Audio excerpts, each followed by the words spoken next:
Time check, 8:11 na pala. Kailangan na nating bumangon. Maliligo na tayo at papasok na naman. So ang pasok natin ngayon mga guys is panggabi tayo. Ang dami ako natutunan dito sa abroad mga guys. Tandaan nyo na ang pag-abroad ay hindi basta-basta.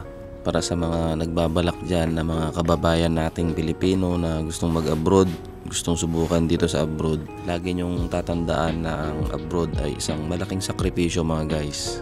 Hindi lang ito sakripisyo para sa sarili natin. Sakripisyo ito para sa ating pamilya, mahal sa buhay. Ang pag-abroad mga guys ay ito ay minsan tawag ng kapalaran to eh. Nandyan yung guys, may nababago ang buhay, may nagtatagumpay, may umaangat, may mga nakakapundar, merong ding nabibigo mga guys, may mga nababaon sa utang. Tandaan nyo mga guys, nasa kamay natin kung paano natin alagaan yung pag-abroad natin, kung paano natin hawakan yung sinasahod natin dito. Kaya sa mga kababayan natin dyan, may mga kasamaan ako dito na may mga matatagal na dito sa abroad, hindi pa rin nakaipon. May mga nakaipon din, kaya kanya-kanyang diskarte lang yan mga guys. Lagi mong tandaan at isaulo na ang pag-abroad ay dito mo mararanasan ang tunay na hirap mga guys. Kaya patibayan ng dito, ng utak, hindi lang katawan. Patibayan ng pag-iisip kung paano mo i-handle yung sarili mo kapag tinatamaan ka ng homesick. Kasi legit mga guys, para sa akin, sa isang buwan, sa 2 buwan is lagi kong namimiss yung anak ko. Ang pinagpapasalamat ko na lang sa Panginoon is andito yung asawa ko mga guys. Nandiyan lang siya. Anytime na weekend o rest day namin is pwede kaming magkita. Kaya kung ikaw ay nandito sa abroad at kayang-kaya mo namang dalhin yung asawa mo dito para dalawa kayo magtrabaho, is mas mainam yun mga guys, para maiwasan yung mga bagay-bagay na hindi natin inaasahan. Kasi dito sa abroad mga guys, pag-abroad nung isa is pagkatapos ng kontrata is wala ng pamilya, 'di ba? Nasisira ang pamilya ng iba dito sa abroad mga guys. Kaya mas piliin natin kausapin ang pamilya natin kaysa sa ibang tao. So ayan, medyo nagmuni-muni muna tayo ng konti. Napapaisip sa mga bagay-bagay kung anong plano natin sa mga susunod na buwan, susunod na taon, ganyan mga guys. Kita-kits ulit tayo mamayang umaga mga guys, at kailangan muna nating pumasok sa trabaho.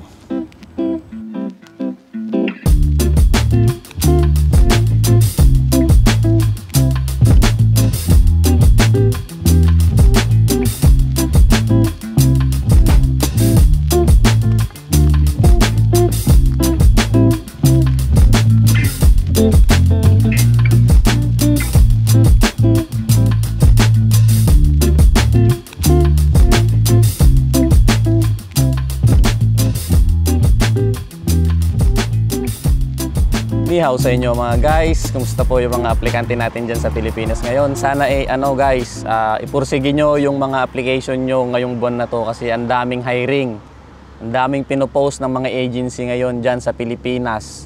Yung mga hiring nila, puro big company yun mga guys. I-search nyo sa Facebook, pwede, sa YouTube, sa Google, yung mga benefits na nakukuha sa mga company yan mga guys. Ang ibig kong sabihin mga guys kapag sinabi kong big company is yung mga talaga, yung mga magaganda ang benefits na binibigay nila sa mga empleyado nila. Kaya tignan nyo din kung guys, kung may nire-require ang agency na placement fee. Ibig sabihin, ang kinukuha po nilang placement fee is yun yung magiging isang buwang sahod mo. Kaya yung iba, nagkakaroon sila ng placement, yung iba walang placement. Kaya mas maganda mga guys, i-search nyo kung may placement or wala, para medyo makabawas-bawas kayo sa gastusin. Ang pag-uusapan pala natin ngayon guys is yung number 1 is yung mga nahihirapan mag-apply, mag-provide ng pera kung saan pwede makahiram, mga ganyan. At ang number 2 natin mga guys is yung environment sa trabaho natin, kung gaano siya kahirap, madali nga ba. At ang number 3 mga guys, number 1 na wag mong gagawin dito sa Taiwan. Yung nangyari sa akin guys is nagkaroon na nga ako ng kung mapapanood nyo sa mga nakaraang video natin is nagkaroon ako ng 71,000 na placement. So iba pa yung medical natin doon mga guys. Siyempre, 'di ba? Mantakin mo yung 71 plus 6,000. Oh, ang laking bagay noon. Ang laking adjustment noon kapag nandito ka na sa Taiwan. Hindi ko na kasi ano yan noon guys, hindi ko na inalintana yung kung may placement fee ba o wala yung papasukan kong company. Basta ang ginawa ko na lang noon is talagang pinursige ko na na pasukin talaga, may placement man yan o wala. Gawa nga nung edad natin noon guys is na tayo. Nung nakaraang taon, 32 years old na tayo noon guys. Bali, ngayon 33 na. Siyempre, 1 year na tayo dito sa Taiwan. Ang iniisip ko na lang noon is talagang makapag-abroad, di ba? Makasubok kung gaano nga ba kahirap at kaganda dito sa abroad. Tsaka syempre, andun na yung kailangan natin yung malaking sahod, 'di ba guys? So, ang ginawa ko noon is merong nagpahiram sa akin na pang placement fee ko at saka sa pang application ko noon. Bali, meron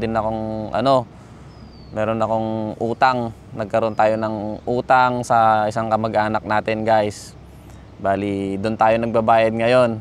Tsaka hindi lang yun mga guys, nagkaroon din ako ng utang sa isang gawa nga nung, siyempre, kapos tayo sa budget, talagang gagawan mo ng paraan. Kung wala ka ng may ibang mahiraman, na no choice ako nun guys, humiram ako sa isang lending company dyan sa Pilipinas. Hindi ko alam, lending ang business nila. Bali, ang gagawin nila is uutang ka sa kanila, peso mo kukunin, pero pag nandito ka na sa Taiwan, NT mo babayaran, di ba? Parang naging doble yung Baga, humiram ka ng 40,000, babayaran mo siya ng 75,000. Parang ganon yung nangyari, guys. Kaya hindi ko may recommend yung ganong setup. Pero syempre, guys, kung talagang no choice ka na, 'di ba? Mas maganda nang humiram ka doon kaysa magkaroon ka ng utang na loob sa ibang tao. Pero kung guys, kung 'yun lang ang paraan na naiisip natin is para matuloy sa pag-abroad is talagang i-push na natin kasi mga 1 taon, 2 taon, makaka-adjust ka na niyan. Mabilis lang yung araw dito sa Taiwan mga guys. Sinasabi ko sa inyo, pag galing ka sa trabaho, nag-duty ka ng 10 to 12 hours, ang gagawin mo na lang pag uwi mo ng dormitory mo is kakain ka ng, sabihin mo na natin, magpe-prepare ka ng pagkain mo, kakain ka ng 1 oras, magpapahinga ka ng 2 oras, tulog mo na yung natitirang oras doon. Kaya sobrang bilis ng araw dito sa Taiwan mga guys, sinasabi ko sa inyo. Iba yung bilis niya dito compare dyan sa Pilipinas, yung pagtrabaho natin dyan sa Pilipinas, di ba? Pagdating mo sa trabaho dyan sa Pilipinas, papahinga ka, mag-EML ka pa, pupuntahan mo pa yung mga barkada mo, mag-joyride pa kayo. Dito guys, yung trabaho dito, yung setup ng trabaho dito is pag galing kang trabaho, siyempre, sobrang pagod na pagod ka. Iba-iba yung guys, yung environment ng trabaho dito, merong malamig, merong mainit. Kaya i-ready nyo yung sarili nyo mga guys sa ganong sitwasyon. Sinasabi kong sobrang bilis ng araw dito mga guys. Pagdating mo nga sa trabaho is matutulog ka na lang. Pag gising mo, kakain ka ulit, tapos pasok ulit. Ganon ang setup dito mga guys. So sa nagtatanong pala mga guys, yung process ng trabaho ko dito, kung 'di ba, parang may nagtanong kasing ulit isa, may nag-comment isa sa channel natin kung gaano ba kabigat yung trabaho na napasukan ko dito sa Taiwan. Bali yung trabaho na napasukan ko dito guys, so bawal nga mag-cellphone sa loob ng company, gawa nga nung malaking company yung napasukan natin dito guys. Ito yung trabahong ginagawa ko sa company guys. Ayan, ipopost ko na lang dito sa video na to kasi parang tinignan ko lang sa YouTube tapos grinab ko na lang. Ganyan yung process na ginagawa namin dito sa company mga guys. Iba-iba yung process na pwede mong mapasukan dito sa Taiwan mga guys. Meron talaga yung mahirap, meron yung madali, meron yung sobrang dali. Kaya sa last video natin, kung mapapanood nyo, sinabi ko dun na expect the unexpected. Yan ang itatak nyo sa utak nyo kapag nag-abroad kayo mga guys. Walang mahirap, walang madali dito sa abroad. Kung paano naman yung guys, yung mga kasama kong Taiwanese ngayon is, nung una, sinasabi ko, ang hirap naman intindihin ng mga to. Kinakausap ko yung sarili ko, ano kayong sinasabi nito? Ano kayong pinagsasabi nito sa akin? Parang ganun ba? Pero makikita mo naman sa mga facial expression nila kung galit sila sa'yo, kung naiinis sila sa'yo, kung okay ba sila sa'yo, ganun mo sila ganun mo muna sila babasahin kung paano sila makitungo sa'yo. Pero mga guys, ang sinasabi ko sa inyo ngayon, nung una talaga dyan is parang ano ako, parang tinatawan-tawanan ka dyan, pagtitripan ka dyan. Pero ano lang yan mga guys, kunin nyo yung paano sila kilitiin, paano sila kausapin, paano sila biruin. Tignan nyo, yung isang Taiwanese doon mga guys, is binigyan na tayo ng kape. Hindi lang ito yung unang beses parang pang-apat na beses na to na binigyan niya tayo ng kape. Energy drink, juice, mga ganyan ang binibigay niya. Kasi ano nga, nakuha na natin yung ano niya, nakuha na natin yung kiliti niya guys. Kaya ito, napaisip ako kagabi. Ang pangalan pa nung kape is ano. Kita nyo guys, Master ang pangalan niya. O diba? Ganon pag ano guys, pag nakuha mo yung kiliti ng mga Taiwanese dito is maano sila, ma-generous sila mga guys. Bigay ng pagkain. Kahit hindi birthday, walang okasyon yan. Basta trip ka nilang bigyan mga guys. Is bibigyan ka nila. Yun ang isa sa mga tandaan nyo guys. Makisama kayo ng maayos sa mga sa mga kapwa nyo katrabaho dito sa Taiwan. Lalong-lalo na sa ibang lahi mga guys. Sila yung mabubuting loob dito kapag napagaanan na kayo ng loob, nagkakuhanan na kayo ng loob. Parang parang hindi lang katrabaho na ang turing nila sa inyo, parang kaibigan na. Yun na. Pag nakuha nyo na sila, pag nagkapalagayan na kayo ng loob, is, di ba, ang sarap na magtrabaho pag gano'n. Ipagtatanggol ka pa ng mga yan kapag alam nilang nasa tama ka. Kapag may ibang lahi na ayaw sa'yo, is ipagtatanggol ka pa ng mga yan mga guys. Kaya tandaan nyo yan. Ganda-gandahan nyo yung ugali nyo dito sa Taiwan. Ganda-gandahan nyo yung pakikitungo nyo sa mga katrabaho nyo dito. Siyempre, lalong-lalo na sa mga boss natin. Para kapag dating ng Chinese New Year is meron tayong bonus sa kanila. Sa trabaho nga pala mga guys, is sa unang part lang yan na mahirap. Pag tumagal yan, masasanay yung katawan natin. Is doon na mag-a-adjust yung katawan natin, magiging basic na lang yung trabaho natin mga guys. Kaya pagdating nyo dito sa Taiwan, medyo tiisin nyo lang ng tiisin nyo ng ilang buwan yung hirap ng trabaho, yung hirap ng adjustment kung paano yung trabaho nyo. Kasi after 6 months, 5 months, ganyan, 5 months, 6 months, ganyan, is makaka-adjust na yung katawan natin mga guys. Doon na tayo magsisimulang magpipetiks-petiks yan. Kung naabot mo na yung quota mo, naabot mo na yung kailangan mong gawin, naka 100% ka na sa trabaho, yung kailangan mong tapusin, is pag-aralan mo na kung paano pumetics mga guys. Regarding naman sa mga guys, regarding sa trabaho natin, is iwas-iwasan pala natin ang guys, iwas-iwasan natin yung chismis. Yung baga, si ganito, si ganyan. Alam mo ang dito guys, ang chismis dito lumilipad din. Siyempre may mga kapwa tayong Pinoy dito, lalong-lalo na sa mga sa mga big company dyan ng puro mga Pinay din. But iwas-iwasan nyo, kung sa mga aplikante natin dyan, mga babae na nanonood sa channel natin, is iwas-iwasan natin yung mga ganong bagay guys. Kasi doon nagsisimula yung away, yung chinichismis mo sa ganito. Hindi mo alam, is nakakarating sa kanya yung pinagsasabi mo.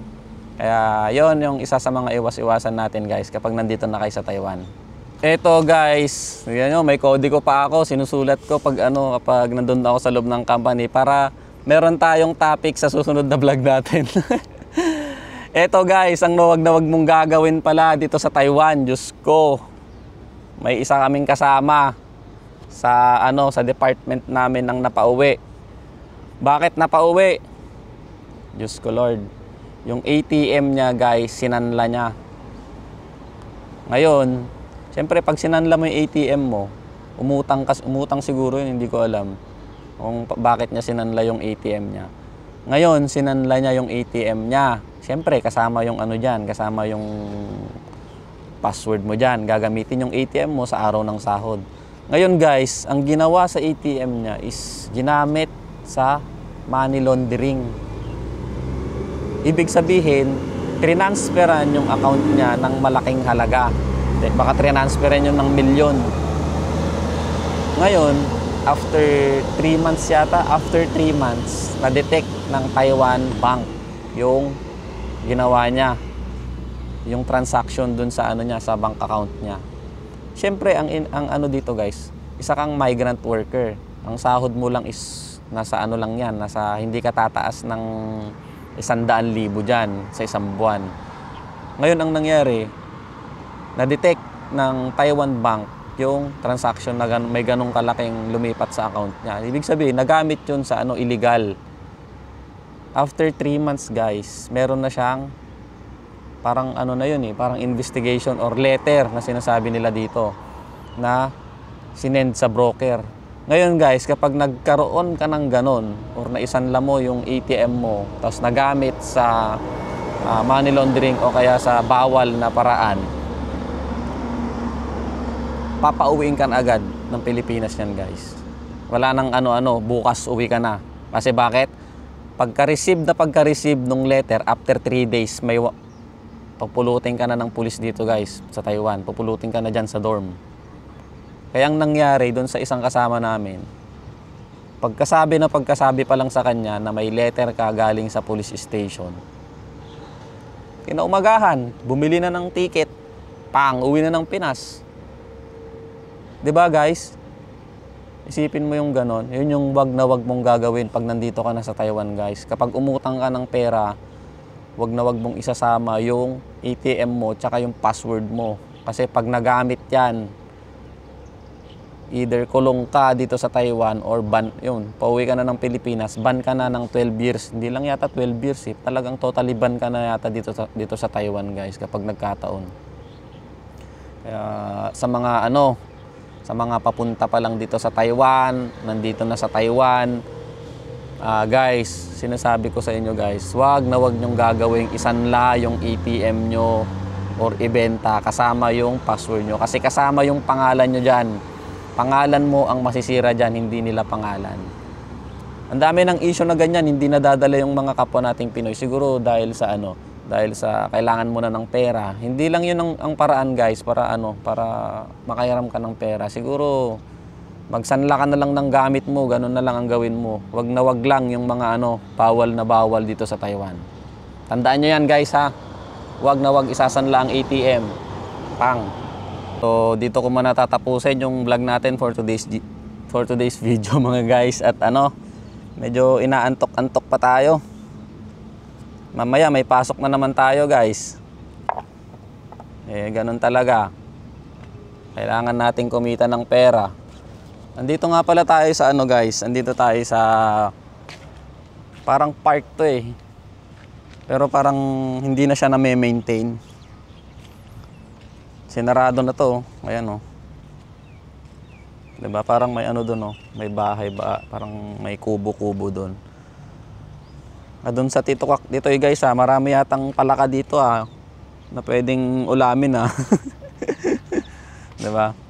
So guys, dito ko natatapusin yung vlog natin ngayong araw. Sana may napulot kayong aral, may napulot kayong konting opinion ko lamang dito sa Taiwan mga guys. Yung mga natin, yung mga kapwa nating aplikante dyan sa Taiwan ngayon na medyo hirap sa budget guys, unti-unti nyo lang yung guys, yung requirements. Pasasaan ba at matatapos nyo din yan, makukompleto din yan. So yun guys, kita ulit tayo next vlog. Baka yung susunod na vlog ko mga guys is naman, pasyal naman kasi meron tayong kaibigan na parating dito sa Taiwan. Magtutour sila ng mga pamilya niya ng 5 days yata. Magkikita kami at ipapadala ko sa kanya yung sapatos ng anak ko papuntang Pilipinas. Medyo matagal-tagal pa tayo dito guys, hindi pa tayo makakauwing Pilipinas. Kailangan muna nating mag-ipon, magbayad ng responsibilidad. At kailangan nating maging malusog dito mga guys para magtagal tayo dito sa abroad. See you next vlog mga guys. 再见!